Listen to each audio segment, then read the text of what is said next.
I'm fully aware this is going to be my most controversial video yet, even more than the Planned Parenthood video where everyone disliked it and told me that I should get AIDS and die. People really like this show. People really like this show. I, watch it a lot.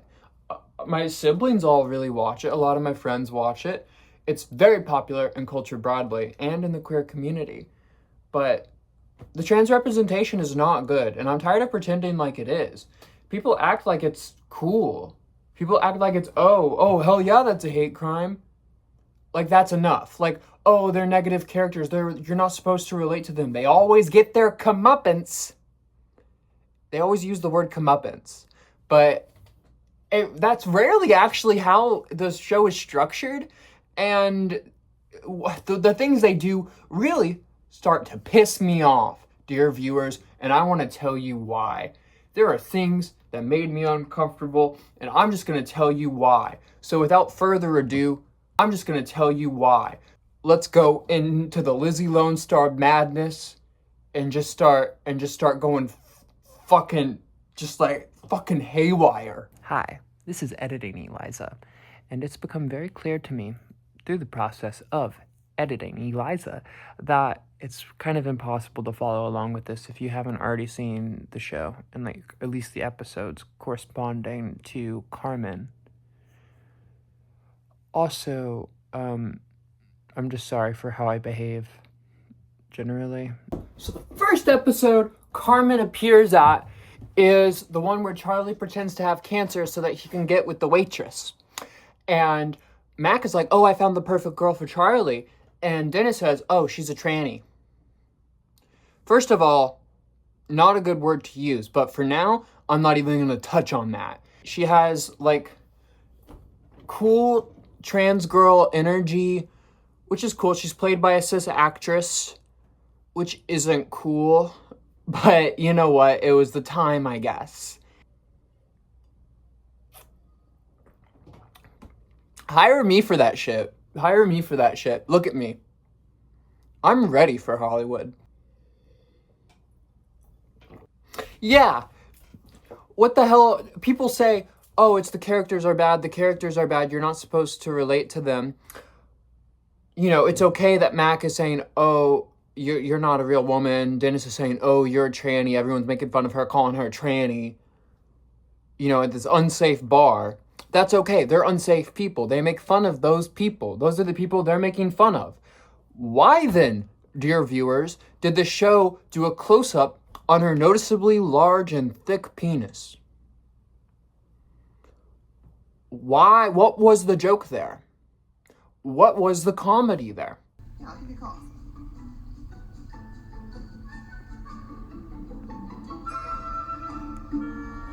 Let's think about this. How does that relate to the argument of they're bad people? The only joke there is to laugh at her expense for being trans. You're laughing with the characters. You're laughing at the situation. You're laughing at the tranny. What the hell? This is nothing like how House does trans representation. And then Dennis walks in on Mac with Carmen, saying, oh, gross, judging him, saying, oh, gross, oh, gross. That's how girls die. That fear, that anxiety, thinking, what will other men think? That's how girls fucking die. And I know that it was meant to be a silly, ha-ha fucking thing, because I know it's meant to mirror the scene wherever Dennis comes in and it's Charlie, and it's D's in, oh, G's out. I get the structural element of it, and I see how it could be used coolly, but then oh, how does she talking so much about the penis, focusing on the penis? I was just leaving, actually. Oh no. You know what? I was gonna leave. I mean, you could. No, it's okay. I've got a hair appointment in 20 minutes. It was nice to see you. It's good to see you. So I'll see you tonight? I'll pick you up at 8. Cool. And then on the date, even when they're having fun hanging out together, Mac holds her at arm's length. because of the penis, joking about the penis. Meanwhile, Mac is a fucking chaser. He's a faggot. He's a gay guy, faggot, chaser. He's not even in it for the fetish. He just can't deal with his own shit. He's intimidated by his own desire, so he has to come in and fucking bullshit around. Listen, Rob McElhenney, person who plays Mac and does all the shit, fucking produces and stuff, I know that you have 2 moms. That doesn't mean shit. That doesn't mean shit, bitch. Anyways, so... And then there's that whole bit about her getting punched in the face. First of all, Mac's calling his mom saying, oh, she's great, she's great. There's just one little problem. Kill yourself, first of all. But then he punches her in the face, and then he goes on a scampering run because hell yeah, that's a hate crime, which is a bit I already mentioned earlier, which I do like. That's really funny. He's like scampering around like he's fucking Aladdin or something, going through the city, that's really funny to me. That fits in with the whole, oh, these characters are bad, they get their comeuppance. That kind of fits into what people say about it, but it's all that people really seem to think about. But so much of how they treat this character is terrible. It's terrible. And Mac is a serial killer. The next time she features, oh my god. Oh my god. The whole time, Mac is acting strange because he's ashamed and he's really afraid, of the penis, but he's really into her, but also he's a gay guy. It's this whole fucking thing. The characters all think that he's a serial killer because he's being so suspicious. And he notices that people are suspicious and he's like, oh, they're on to us. He's still into Carmen. Everyone's still calling her the tranny. They just refer to her as the tranny. The wiki refers to the character as the tranny. I'm watching, Always Sunny. Sometimes, I'm hanging out with my siblings. They're weird as fuck and mostly cool, but putting on the show, watching that, almost getting, jumped on the streets in Fort Worth, putting on Always Sunny. Here I hear the word tranny again.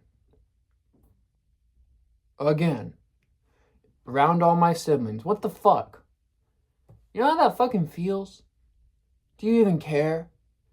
Constantly, inspecting. And what is the comeuppance? What is the comeuppance? The comeuppance is for the actual serial killer that they're in the apartment of berating Mac for dating a transsexual. That's who the comeuppance gets. That's who Frank pulls the chainsaw on.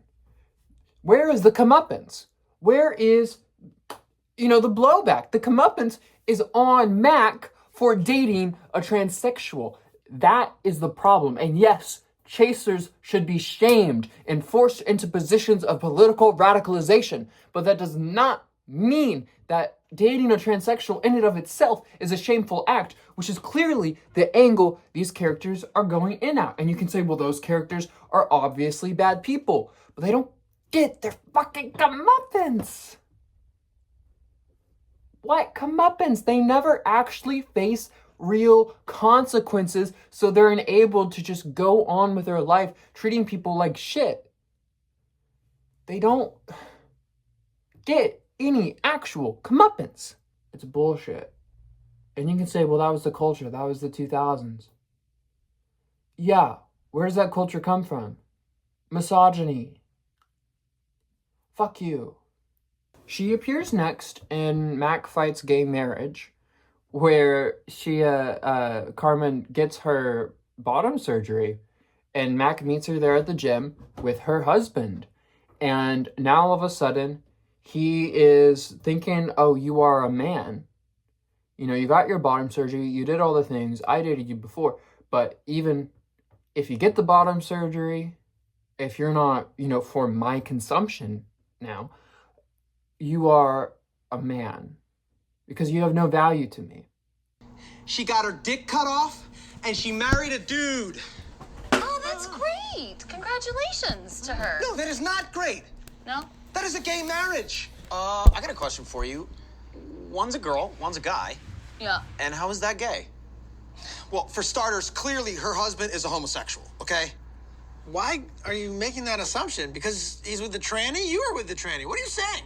No, Charlie, that is completely different, and you know it. Yeah, no, he's right. That's different. Because this new guy, if I'm hearing correctly, he waited until she got her dick cut off before he banged her. But that means... Wait.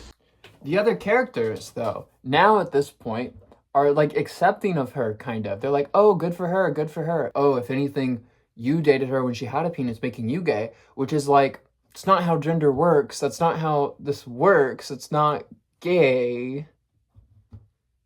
That's not gay to date a woman just because she's transsexual and has you know, has a noticeably large and thick penis.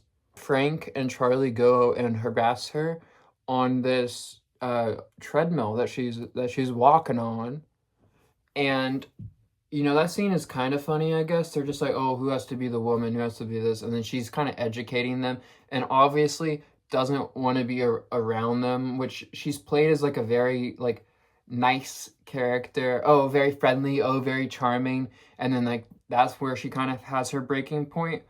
The way that she is played is so kind in the face of utter and constant disrespect really kind of bothers me, because you know,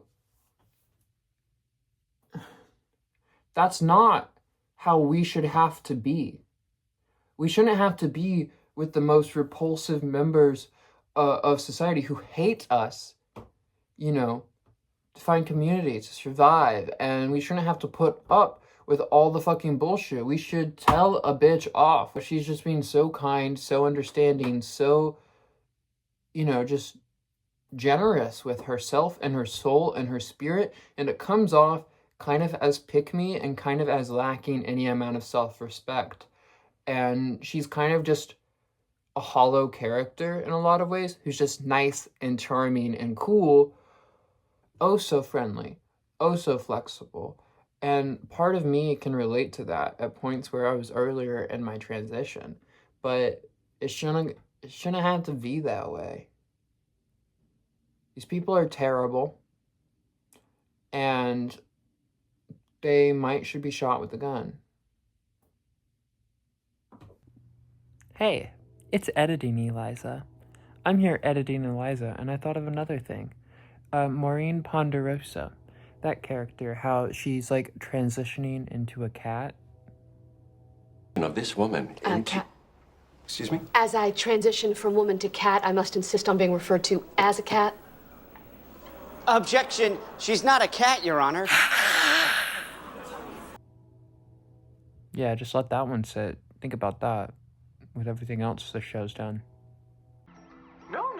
If you want to get more nipples, please, get more nipples. Get 1,000 nipples. The more nipples, the better, Maureen. And you know what? While we're at it, I'm going to turn myself into a dog with 1,000 teeth. Oh, does that make you nervous? I find that offensive, because a dog is who I am now. How does that make you feel? What does that make you think? Chew on that. Try that on for size. Walk that round the park. Oh, but they apologized for it.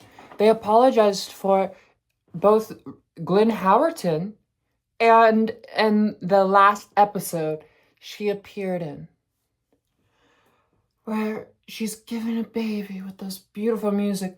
Dee was her surrogate, and now she's going off with her husband to raise this child. How beautiful.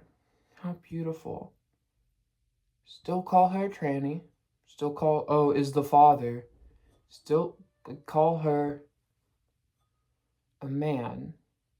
They're still terrible. But, you know, in the end, they look foolish. The comeuppance is on them. And it is kind of beautiful. But I don't think it makes up for the rest of the shit. And I definitely don't think the apology by Glenn Howerton makes up for it. I'm going to read it for you. I mean, there are a few things that, if I could go back, I would probably do differently. In the first couple seasons, we referred to a character as the tranny. Personally, I wasn't aware of the power of that word at the time. Now, granted, I think one of the reasons why we get away with it, or why it makes sense, is because the characters are awful people. They're not celebrated for it, and they always lose, and they always get their comeuppance. And I think that's important. But if I were to do it all over again, there would probably have been at least one person in the group to say, "You shouldn't use that word. I know our hearts were always in the right place, and we never wanted to offend anybody. And still, our intention is to never offend." Well, you offended me. And listen, I've sucked dick for tacos. And those Johns didn't even offend me as much as these episodes. And, that's still, I wasn't that offended. It's just something interesting to talk about and something I think that should be talked about. I don't think I really want to be characterized as offended. I know I just said I was offended, but I have a tenuous grasp on reality and my own psychology.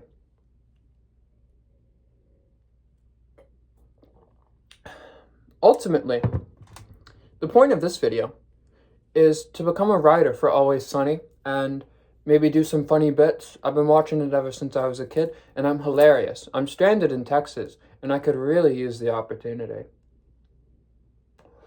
And listen, Glenn, it's fine that you don't believe in vaccines. I personally don't like needles, but I do have to do a weekly injection. I don't think this means the show is evil. I don't think this means the show is bad.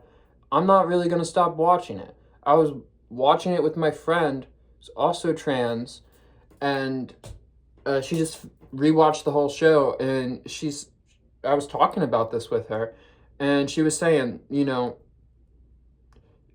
a lot of where we sit with politically and within identity is built on what we consume, what media we consume, what products we consume, and that is a way to identify ourselves. But that's not really it. Those are just things that we are observing, and that's all right. What's important, I think, is critical analysis whenever we're doing anything like this. Critical analysis and reevaluating and talking and analyzing, and that's what she said. And yeah, I think that's what's actually important. There isn't an ashtray in here, and look at that. I'm gonna have to go get an ashtray or some shit.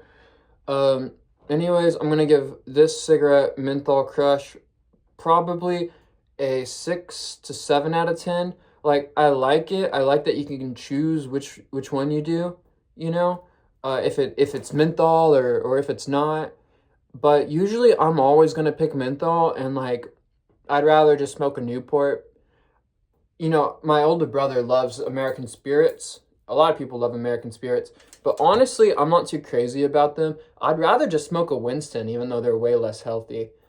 This boxed wine, I'd have to give a 10 out of 10. If you know me, you know I love boxed wine. You know I love getting cranked up on this shit, going fucking nuts, bouncing off every which surface I can find myself in. Anyways, I've been Eliza Faust. You should consider subscribing. You should consider giving me money. Check me out on Patreon. Check me out on Cash App, and also my music. Money, money. I love money. It's fun to touch.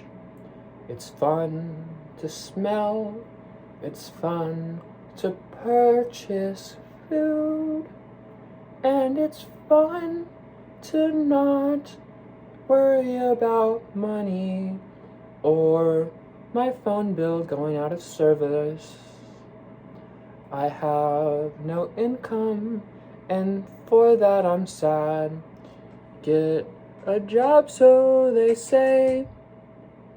Well, okay, but I tried, and I'm in Texas, and I worked as a line cook and a prostitute and a rock star for a while, and it wasn't really that good, and it was the best I could do. And then the job shut down because of Trump's tariffs, and